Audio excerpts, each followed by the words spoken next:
पिछले एपिसोड में हमने देखा था कि बायून और इमॉर्टल पैलेस के अंदर आए हुए सभी कल्टीवेटर के बीच में लड़ाई शुरू हो जाती है और वहाँ पे वो सभी एक एक करके बायून से लड़ना शुरू कर देते हैं। लेकिन बायून का कल्टीवेशन उन सबसे काफ़ी ज़्यादा होता है, इसलिए वहाँ पे जो कोई भी बायून से लड़ने के लिए आ रहा होता है बायून उन्हें बहुत ही बुरी तरह पीट रही होती है। बायून की पावर को देखने के बाद वहाँ पे जितने भी कल्टीवेटर होते हैं वो काफ़ी ज़्यादा डर जाते हैं, क्योंकि बायून की पावर बहुत ही ज़्यादा होती है और वहाँ पे जितने भी कल्टीवेटर होते हैं वो ये समझ जाते हैं कि अगर वो इसी तरह बायून से एक एक करके लड़ते रहे तो बायून उन्हें जल्दी हरा देगी और उन्हें मार डालेगी। इसलिए वहाँ पे जितने भी पावरफुल कल्टीवेटर होते हैं वो सभी एक दूसरे से बात कर एक दूसरे को समझाते हैं कि उन्हें साथ मिलकर बायून से लड़ना चाहिए। और वहाँ पे जितने भी कल्टीवेटर होते हैं वो बायून की पावर को देखकर वहाँ के हालात अच्छी तरह समझ जाते हैं, इसलिए वो सब वहाँ पे एग्री हो जाते हैं और साथ मिलकर बायून की तरफ अटैक करने के लिए जा रहे होते हैं। जब बायून उन सबको एक साथ मिलकर काम करते हुए देखती है तो वो तुरंत ही अपने पास लीनियन को बुला लेती है और उससे कहती है, सिस्टर ये सभी बहुत सारे हैं, मैं अकेले इन सब का मुकाबला नहीं कर सकती हूँ, इसलिए अब इनसे निपटने में तुम्हें ही मेरी मदद करनी होगी। ऐसा कहते हुए बायून वहाँ पे लीनियन को उसके साथ मिलकर लड़ने के लिए कह रही होती है और बायून की बातों को सुनकर लीनियन भी उसे ओके कह देती है और उसके साथ मिलकर वहाँ पे उन सबसे लड़ने के लिए तैयार हो जाती है।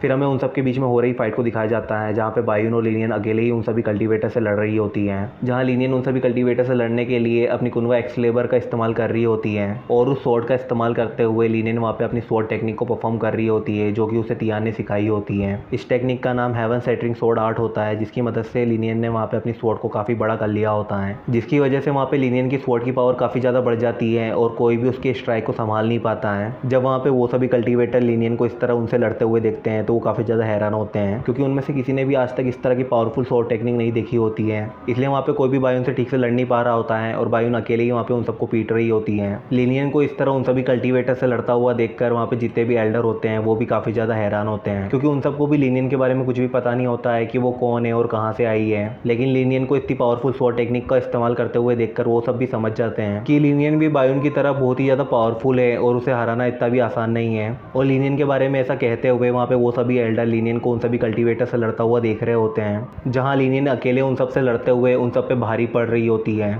फिर हमें वहाँ पे एक कल्टीवेटर को दिखाया जाता है जो कि लीनियन की तरफ तेजी से आते हुए उसे मरने के लिए कहता है और उसके ऊपर अटैक कर देता है। उस कल्टीवेटर की स्ट्राइक बहुत ही ज़्यादा तेज और पावरफुल होती है, जिसकी वजह से वहाँ पे लीनियन को भी पीछे हटना पड़ता है, जिसकी वजह से उस कल्टीवेटर का अटैक वहाँ पे मिस हो जाता है और वहाँ पे एक बड़ा सा धमाका होता है। उस धमाके को देखने के बाद लीनियन समझ जाती है कि उस कल्टीवेटर की स्वॉर्ड टेक्निक उसी की तरह पावरफुल है, इसलिए वो अपने पास अपनी ताहों बेल को समन कर लेती है ताकि वो उसे आसानी से लड़ सकें। और ताहों बेल के आने के बाद वो कल्टीवेटर लीनियन के ऊपर जो भी अटैक करता है उसे ताहों बेल रोक लेती है। ये देखकर वो कल्टीवेटर बहुत ही ज़्यादा हैरान होता है और ताहों बेल ने ना सिर्फ उस कल्टीवेटर के अटैक को रोका होता है बल्कि उन अटैक्स को ताहों बेल ने उस कल्टीवेटर पे ही लौटा दिया होता है, जिसकी वजह से उस कल्टीवेटर को वहाँ पे बहुत ही बुरा डैमेज लगता है, जिसकी वजह से उसकी आंखों से खून निकल रहा होता है, जिससे उसे काफ़ी ज़्यादा तकलीफ हो रही होती है और तकलीफ के मारे वो वहाँ पे चिल्ला रहा होता है। फिर हमें लीनियन को दिखाया जाता है जो कि अपनी स्वॉर्ड और ताहों बेल के साथ वहाँ पर खड़ी होती है। जब वो सभी कल्टीवेटर वहाँ पे ताहों बेल को लीनियन के पास में देखते हैं तो वो सभी उसे पहचान लेते हैं और कहते हैं, ये तो ताहों बेल है ना, जिसे इमॉर्टल लीन ने 10,000 साल पहले तैन्यू इमॉर्टल सेक्स से छीन लिया था।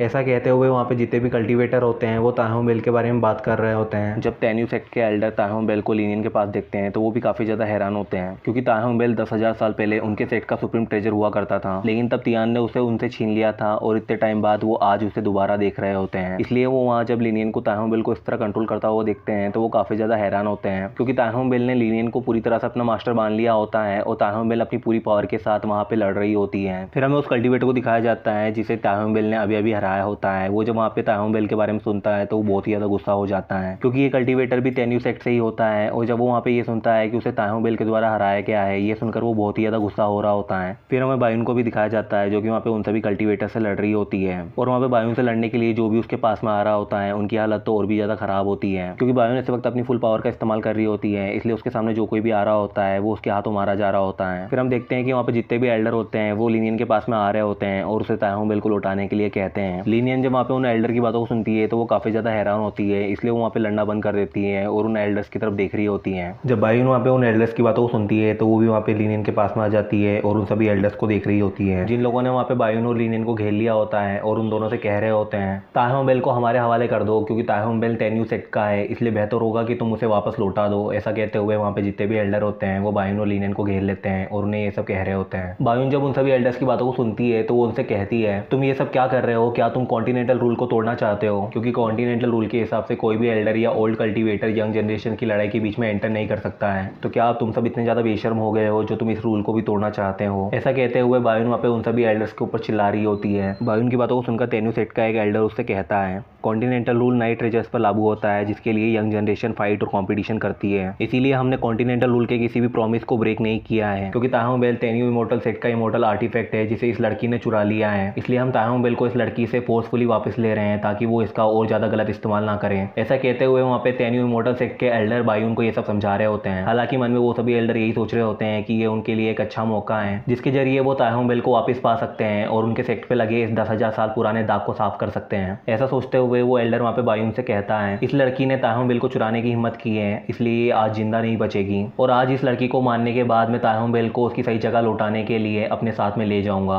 ऐसा कहते हुए वो एल्डर वहाँ पे लीनियन को देखकर उसके ऊपर चिल्ला रहा होता है। उस एल्डर की बातों को सुनकर वहाँ पे दूसरे सेक्ट के जितने भी एल्डर होते हैं वो बायून से कहते हैं, तेन्यू सेक्ट काफी लंबे टाइम से हमारे सेक्ट के काफी अच्छे दोस्तों में से एक हैं और इस छोटी लड़की ने तेन्यू इमोर्टल सेक्ट के इमोर्टल आर्टिफैक्ट को चुराया है। इसलिए आज हम सभी तेन्यू इमोर्टल सेक्ट के साथ मिलकर इस छोटी लड़की को उसकी इस चोरी के लिए सजा देंगे ताकि आगे चलकर कोई भी इस लड़की की तरह किसी भी सेक्ट के इमोर्टल आर्टिफैक्ट को चुराने की हिम्मत ना करें। ऐसा कहते हुए वहाँ पे बाकी फोर्सेस के एल्डर भी बायून और लीनियन से लड़ने के लिए उनका बहाना बता रहे होते हैं। जब लीनियन वहाँ पे उन सभी एल्डर्स की बातों को सुनती है तो वो उनसे कहती है कि तुम सभी बहुत ही ज़्यादा बेशर्म हो। तुम सब अच्छी तरह से जानते हो कि ताहों बेल को 10,000 साल पहले इमोर्टल लीन ने तेन्यू इमोर्टल सेक्ट के पैट्रियार्च इमोर्टल ताहों को हरा कर लिया था और जब इमोर्टल लीन इमोर्टल वर्ल्ड में जाने के लिए इस दुनिया को छोड़कर गए थे तब उन्होंने ताहों बेल को अपनी फैमिली को दे दिया था। इसलिए तुम्हारी हिम्मत कैसे हुई ऐसा कहने की कि ताहों बेल तुम्हारे सेक्ट का इमोर्टल आर्टिफैक्ट है और मैंने तुम्हारे सेक्ट से उसकी चोरी की है। ऐसा कहते हुए लीनियन वहाँ पे उन सभी एल्डर्स के ऊपर चिल्ला रही होती है और उनसे कहती है, ताहों बेल को मेरे एंसेस्टर ने अपनी ताकत से हासिल किया था जिसे मुझे विरासत में दिया गया है, इसलिए ताहों बेल अब मेरी है। इसलिए तुम ताहों बेल को अपना कहना बंद करो और अगर तुम्हें ताहों बेल इतना ही चाहिए तो आओ मुझे मारकर ताहों बेल मुझसे ले जाओ। ऐसा कहते हुए लीनियन वहाँ पे उन सभी एल्डर्स के ऊपर गुस्से से चिल्ला रही होती है और उन्हें लड़ने के लिए कह रही होती है। जब वो एल्डर वहाँ पे लीनियन की बातों को सुनते हैं तो वो उससे कहते हैं, तो तुम इमोर्टल लीन के फैमिली से हो तभी तुम्हारी जुबान इतनी ज़्यादा तेज चलती है। इमोर्टल लीन ने ताहों बेल को हमसे छीना था, आज हम तुम्हें मारकर ताहों बेल को वापस हासिल करेंगे। ऐसा कहते हुए तेन्यू इमोर्टल सेक्ट के एल्डर बायून के ऊपर चिल्ला रहे होते हैं क्योंकि ये जानने के बाद कि वो लीन फैमिली से हैं वो और भी ज़्यादा गुस्सा हो जाते हैं और वहाँ पे बाकी जितनी भी फोर्सेस होती हैं उन सबको भी काफ़ी स्ट्रॉन्ग रीजन मिल जाता है लीनियन से लड़ने के लिए और वो सभी कहते हैं, इमोर्टल लीन ने 10,000 साल पहले कई सारी फोर्सेस को बर्बाद कर दिया था और उसने हमारी सेक्ट के भी कई सारे कल्टीवेटर को मार दिया था जिसकी वजह से हमारी काफ़ी बदनामी हुई थी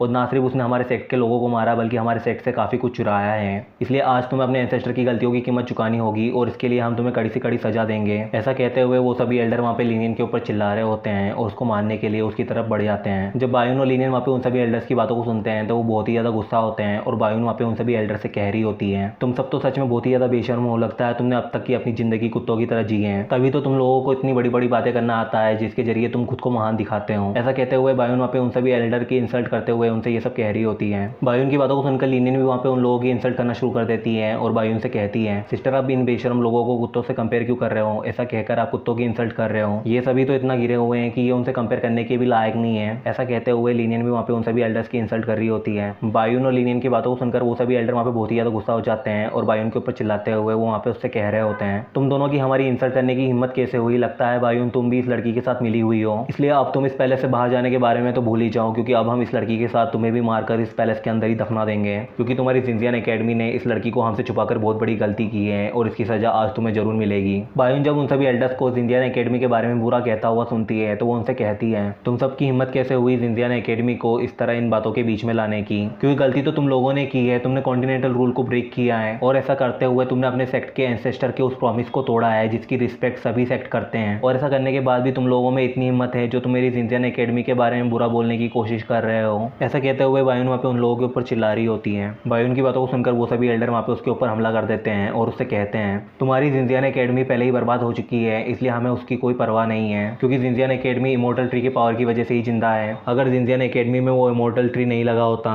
तो हम सब कब का तुम्हारी जिंजियान एकेडमी को पूरी तरह से खत्म कर देते हैं। सिर्फ उस ट्री की वजह से तुम्हारी जिंजियान एकेडमी आज भी जिंदा है। ऐसा कहते हुए वो सभी एल्डर वहाँ पे बायून और लीनियन के ऊपर हमला कर देते हैं और उनसे लड़ रहे होते हैं और बायून से लड़ते हुए वो एल्डर अभी बायून को समझा रहे होते हैं और उससे कहते हैं, बायून तुम्हारे पास अभी भी मौका है, अगर तुम चुपचाप हमें ताहों बेल और इस इमोर्टल मेंशन की को दे दो तो हम तुम्हें यहाँ से जाने देंगे। उन एल्डर्स की बातों को सुनकर बायून उनसे कहती है, तुम्हें जिंजियान के एनिमी से डर नहीं लगता, लेकिन तुम्हें इमोर्टल लिन से तो डरना चाहिए। क्या तुम्हें डर नहीं है कि तुम्हारी इस गलती के लिए वो तुम्हारे पूरे सेट को खत्म कर सकते हैं? ऐसा कहते हुए बायोन वहाँ पे उन सभी एल्डर्स को डराने की कोशिश कर रही होती है। बायोन की बातों को सुनकर वहाँ पे वो सभी एल्डर उससे लड़ते हुए हंसना शुरू कर देते हैं और उससे कहते हैं, इमोर्टल लिन 10,000 साल पहले इस दुनिया को छोड़कर इमोर्टल वर्ल्ड में चला गया है। कौन जानता है कि वो वहाँ पे किस हालत में होगा, शायद वो वहाँ पे अभी तक मर भी चुका होगा। इसलिए तुम उसका नाम लेकर हमें डराने की कोशिश मत करो, और अगर तुम्हें लगता है कि वो वाकई तुम्हारी मदद के लिए आ सकता है तो बुलाओ उसे, हम उसे भी हराकर आज ये साबित कर देंगे कि वो कितना ज़्यादा कमज़ोर है। बायोन से लड़ते हुए वो सभी एल्डर वहाँ पे बायोन से ये सब कह रहे होते हैं। बायोन उन लोगों की बातों को सुनकर वहाँ पे हंसना शुरू कर देती है और उनसे कहती है, अगर तुम इमोर्टल लिन से मिलना ही चाहते हो तो मैं तुम्हारी ये इच्छा पूरी कर सकती हूँ। हालांकि मुझ में भी इतनी एबिलिटी नहीं है कि मैं इमोर्टल लिन को अपनी मदद के लिए यहाँ आने को कह सकूँ, लेकिन मैं उनके स्केच से अपनी मदद करने के लिए तो पूछ ही सकती हूँ। ऐसा कहते हुए बायोन वहाँ पे स्माइल कर रही होती है और उन सभी को देख रही होती है। बायोन की बातों को सुनकर वहाँ पे वो सभी एल्डर बहुत ही ज़्यादा कंफ्यूज होते हैं और बायोन को हैरानी से देख रहे होते हैं। फिर वो सभी वहाँ पे उन दोनों से लड़ना बंद कर देते हैं और हंसना शुरू कर देते हैं, और हंसते हुए वो लोग वहाँ पे बायोन से कह रहे होते हैं, बायोन के हमसे लड़ते हुए तुम्हारा दिमाग खराब हो गया है जो तुम इस तरह की बहकी हुई बातें कर रही हो। तुम्हें क्या लगता है एक मामूली सा स्केच हम सबसे ज़्यादा ताकतवर है जो हमें हरा सकता है? बायोन, हम ये बात मानते हैं कि इमोर्टल लिन बहुत ही ज़्यादा ताकतवर है और हम में से कोई भी उसे अकेले नहीं हरा सकता है, लेकिन हम एक साथ मिलकर उसे भी खत्म कर सकते हैं। इसलिए अगर आज वो यहाँ खुद भी होता तो उसका हमसे जीत पाना नामुमकिन होता। और तुम्हें लगता है कि सिर्फ उसका एक स्केच हम सबको हराने के लिए काफ़ी है? तुम वाकई काफ़ी अच्छे सपने देख लेती हो बायोन। ऐसा कहते हुए वो सभी एल्डर वहाँ पे बायोन के ऊपर हंस रहे होते हैं। उन एल्डर्स की बातों को सुनकर बायोन वहाँ पे स्माइल करना शुरू कर देती है और उनसे कहती है, अगर ऐसी ही बात है तो क्यों ना हम इमोर्टल लिन से ही ये पूछ लें कि उनका इस बारे में क्या कहना है।